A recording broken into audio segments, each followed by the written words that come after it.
الحمد لله رب العالمين والصلاة والسلام على سيد الأنبياء والمرسلين وعلى آله وأصحابه أجمعين ومن تبعهم بإحسان إلى يوم الدين. أشهد أن لا إله إلا الله وحده لا شريك له وأشهد أن سيدنا ونبينا ومولانا محمد وعلى آله وأصحابه أجمعين.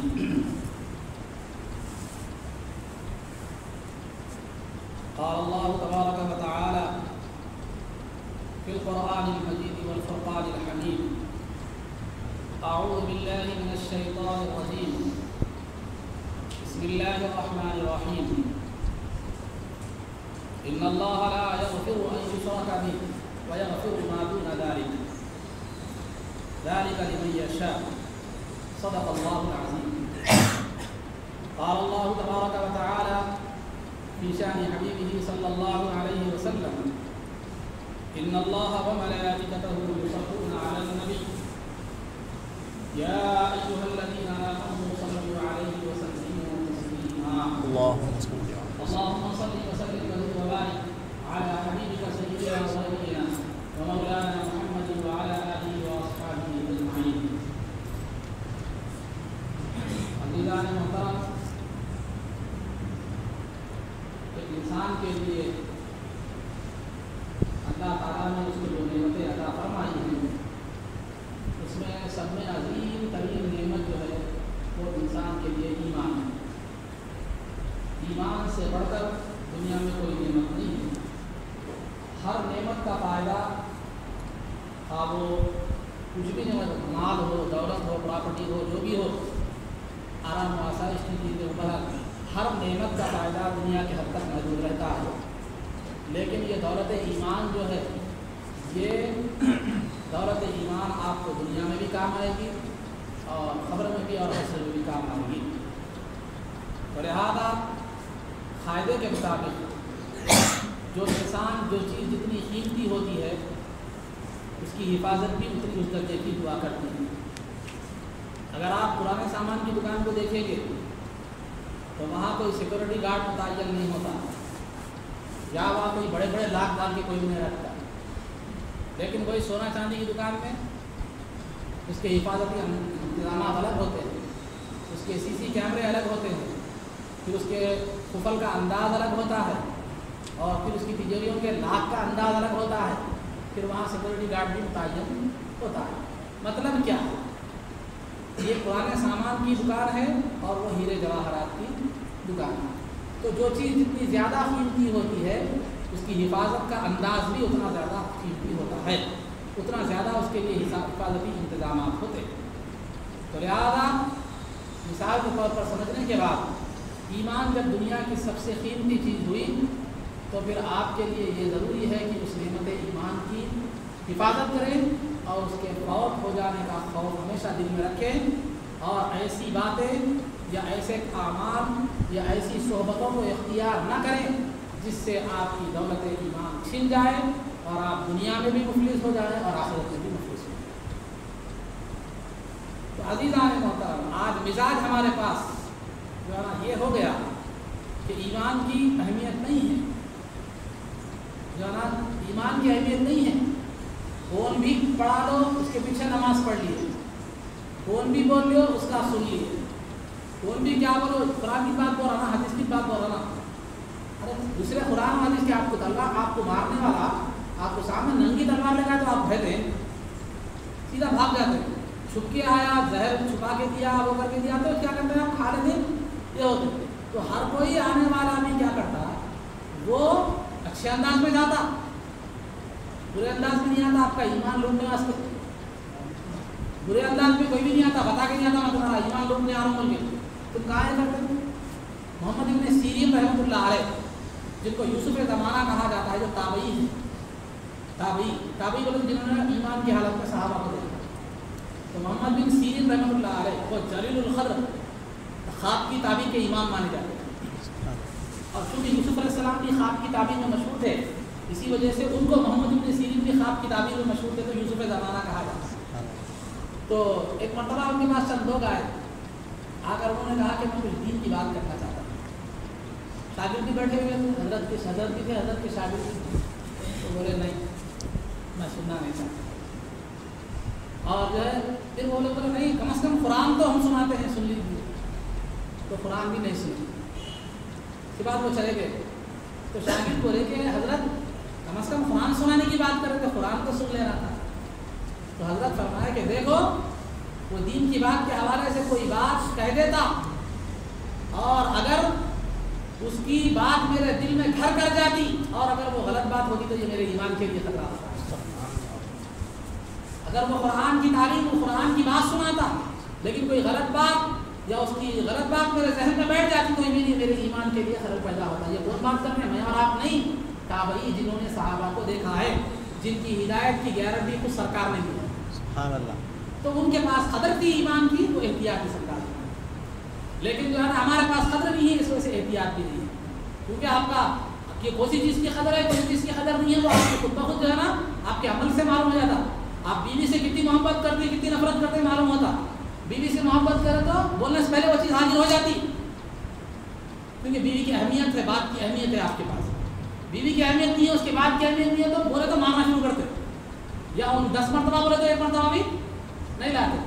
अगर अहमियत है तो बोलो कुछ लाना है, या पूछ के रहेंगे। तो मेरे आप बात ये मालूम हुई कि आपका हिफाजती सिक्योरिटी निज़ाम ये बतलाता है कि आपके अंदर वो चीज़ क्या है।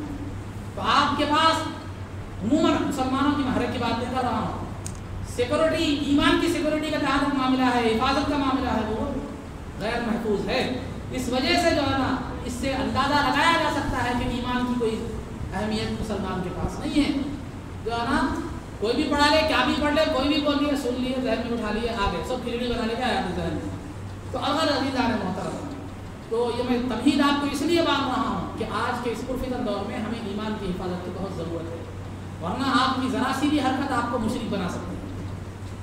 आज शिर्क की बात आम हो गई है, शिर्क कोई बड़ा मसला नहीं रहा, जबकि आप अहले इल्म की ज़िंदगियों को, हमारे अइम्मा की ज़िंदगियों को, मुहद्दिसीन की ज़िंदगियों को और मुफस्सिरीन की ज़िंदगियों को अगर आप उठाकर देखेंगे तो वो कुफ्र, किसी मुसलमान के ताल्लुक से कुफ्र को मंसूब करने में और किसी मुसलमान के ताल्लुक की तरफ शिर्क को मंसूब करने में इतनी एहतियात से काम लेते थे, इतनी एहतियात से काम लेते थे जिसकी कोई इंतहा नहीं।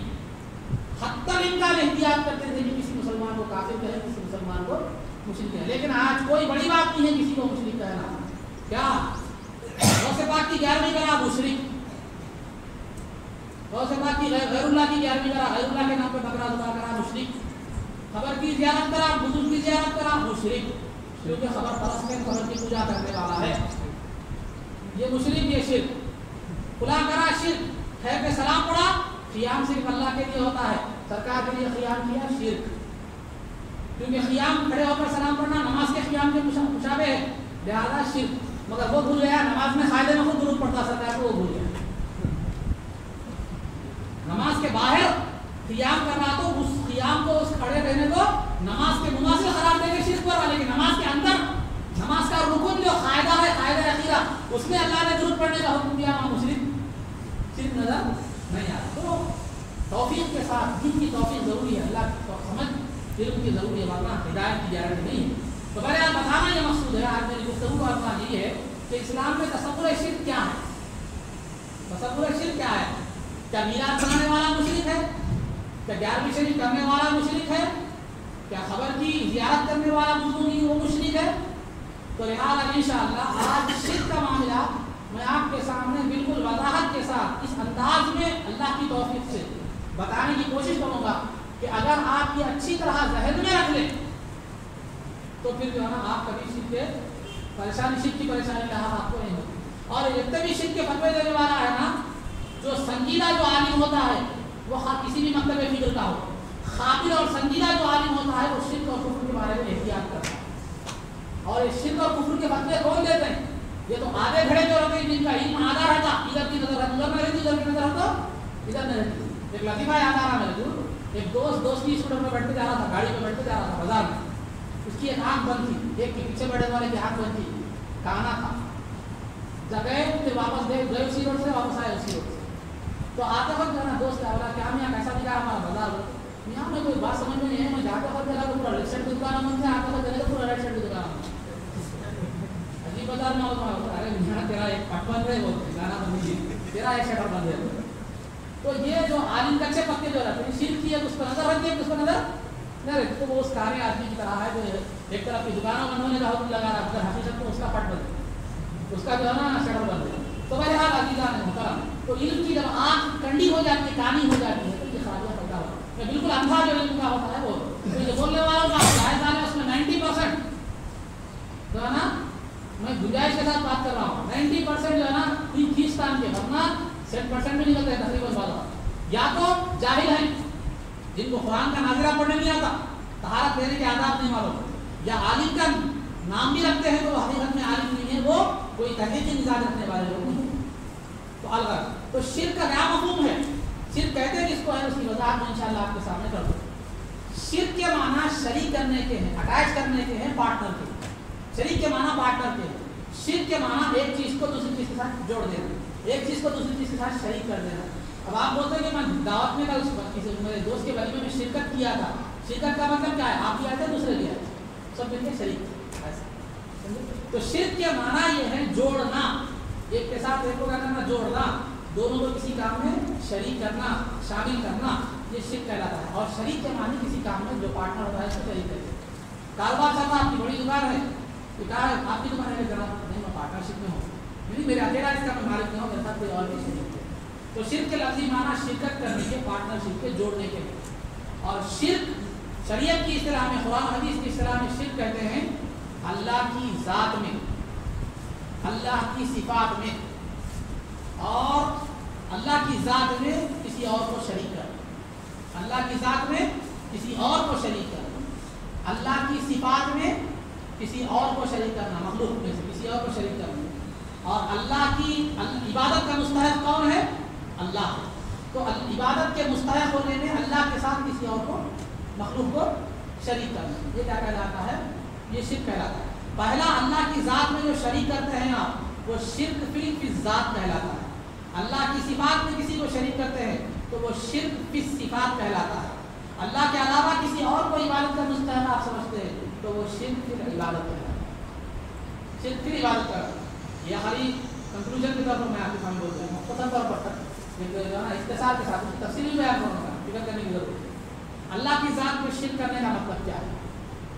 यानी जिस तरह अल्लाह को आप खुदा मानते हैं, जिस तरह आप अल्लाह को खुदा मानते हैं, उसी तरह मखलूक में से भी किसी को खुदा का दर्जा देते हैं। हाँ वो इंसान हो, पत्थर हो, दरख्त हो, जानवर हो, इसको भी हो। जैसे कि मूसा अलैहिस्सलाम के तौरात देने के लिए गए थे, तो सामिरी नामी एक बदबख्त जो है क्या किया, वो तफसीली वाक़या है, मैं मुख्तसर बता रहा हूँ कि जो है ना वहाँ के लोगों को सबको कौम मूसा अलैहिस्सलाम की कौम को बुलाकर क्या किया, वो बोले तो वो एक बछड़ा, ज़ेवरात का बछड़ा बनाया, उसके अंदर मिट्टी जो है डाल दिया, तो वो पुकारने लगा, बछड़ा पुकारने लगा। तो उसने कहा आधा इलाहू इलाहू मूसा फनसी, इसका तस्करा बनाते हैं कि ये तुम्हारा खुदा तो अक्सर ये है, मूसा के खुदा को भूल जाओ, तो बछड़े को खुदा बना लिया। तो ये अल्लाह के बराबर खड़ा दिए, खुदा तो वो है लेकिन उन्होंने बछड़े को भी खुदा बना दिया। तो मखलूक में से एक जानवर को जो है ना उन्होंने, जानवर या जानवर की शक्ल को उन्होंने क्या कर दिया, खुदा बना दिया। तो अल्लाह के अलावा किसी मखलूक में से किसी को भी, इंसान हो, दरख्त हो, पत्थर हो या जानवर हो, किसी को भी खुदा का दर्जा देना, ये अल्लाह की ज़ात को शिर्क करने की सूरत है, और इसको शिर्क फी ज़ात कहते हैं। ये शिर्क की सब में बड़ी जो है ना सूरत है, शिर्क का सब में बड़ा जुर्म है। लेकिन क्योंकि अल्लाह ताला कुरान करीम में फरमाता है वलम यकुल लहू कुफुवन अहद, अल्लाह का कोई बराबर नहीं है और आप उसके बराबर करार देते हैं, तो ये जो है ना शिर्क है, अल्लाह की ज़ात में शिर्क करने की सूरत है। और यहाँ गलतफहमी क्या हो गई कि बाज़ लोग जो नहीं समझे, जैसा कि मौला कच्चे मौलविया या जाहिल जो लोग हैं, वो लोग क्या करें, कुरान की एक आयत है फला तदऊ मअल्लाहि अहदा, कि अल्लाह के साथ किसी को मत पुकारो, अल्लाह के साथ किसी को मत पुकारो, ये आयत दे दी है। लेकिन क्या बोले, किसी को अल्लाह के अलावा तुम किसी को भी पुकारते हो, या रसूल अल्लाह कहते हो तो भी शिर्क, क्योंकि तुम अल्लाह के अलावा अल्लाह के साथ रसूल को पुकार रहे हो। या गौस बोल दिए तो शिर्क, क्यों? क्योंकि तुम अल्लाह के साथ गौस को पुकार रहे हो, शिर्क। किसी या बंदा नवाज बोले तो शिर्क, क्योंकि तुम बंदा नवाज को अल्लाह के साथ पुकार।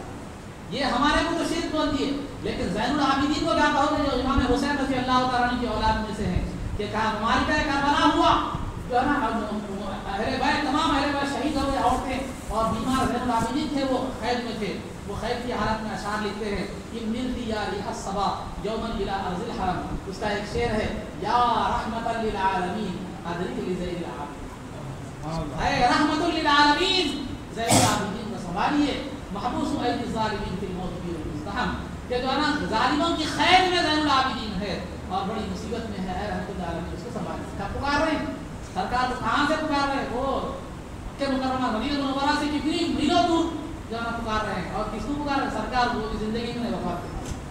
سبحان اللہ. تو سب سے بڑے مشکل تو زین العابدین ہوئے نا، نعوذ باللہ. بہرحال تو قرآن کی کیا بات؟ قرآن اب آپ نے کہا کہ قرآن کو غلط کیا بولا بتا دو، قرآن میں پھر کیسا کرتے ہیں؟ تو قرآن کی ایک آیت ہے فلا تدعوا مع اللہ احدا، اللہ کے ساتھ کسی کو مت پکارو. یقیناً قرآن کی آیت ہے، اس کا انکار نہیں. قرآن کی آیت صحیح ہے لیکن تعبیر غلط ہے.